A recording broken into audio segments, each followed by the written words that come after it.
ജീവിതത്തിലെ ഏത് പ്രശ്നങ്ങളെയും അഡ്രസ്സ് ചെയ്യാൻ കഴിയുന്ന ഒരു ഭയങ്കര ലൈഫ് ഇഷ്യൂസിനെ നമുക്ക് നേരിടാൻ കഴിയുന്ന ഒരുപാട് കാര്യങ്ങൾ ഒടുവിലത്തെ വാക്ക് വചനത്തിന് മാത്രമേ പറയാൻ കഴിയത്തുള്ളൂ.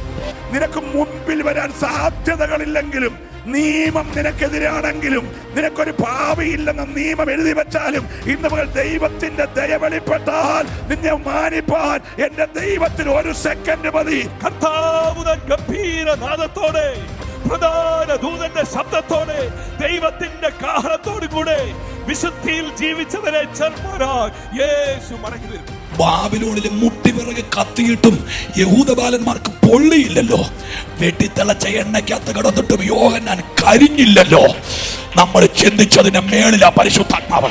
അഹങ്കാരത്താൽ നഷ്ടപ്പെട്ടു പോയത് എന്തെങ്കിലും ഉണ്ടെങ്കിൽ ബഹുമാനം കൊണ്ട് തിരിച്ചു പിടിക്കാം. എത്ര പേർക്ക് ആഗ്രഹമുണ്ട് കർത്താവേ നിന്നെ മുൻപിൽ നിന്നെ ബഹുമാനിച്ച്, നിന്നെ വാഴ്ത്തി, നിന്നെ സ്തുതിച്ച്, നിന്നെ പകച്ചപ്പെടുത്തി ജീവിക്കുന്നതാണ് എന്റെ ജീവിതത്തിലെ ഏറ്റവും വലിയ അനുഗ്രഹത്തിനും സ്വസ്ഥതയ്ക്കും കാരണം.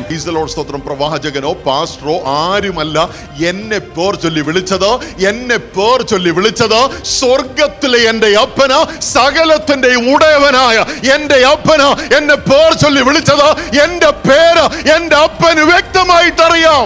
ദൈവാത്മാവിന്റെ നിറവിനെ വേണ്ടി ആഗ്രഹിക്കുന്ന ആരെങ്കിലും ഉണ്ടെങ്കിൽ ഞാനൊരു കീ കൈമാറാം. നീ അനുസരണമുള്ളവനാണെങ്കിൽ, പിതാവിന്റെ വാക്കിനെ അനുസരിക്കുന്നവനാണെങ്കിൽ, എതിർത്ത് നിൽക്കാതെ അഭിഷേകത്തിന് ജീവിതം സമർപ്പിക്കുന്നവനാണെങ്കിൽ, ഒരുപക്ഷെ കാലഘട്ടം കണ്ടിട്ടില്ലാത്തതുപോലെ നിന്റെ മേൽ ഇറങ്ങി വരാൻ എന്റെ അകത്ത് വ്യാപരിക്കുന്ന ദൈവാത്മാവിന് കഴിയും.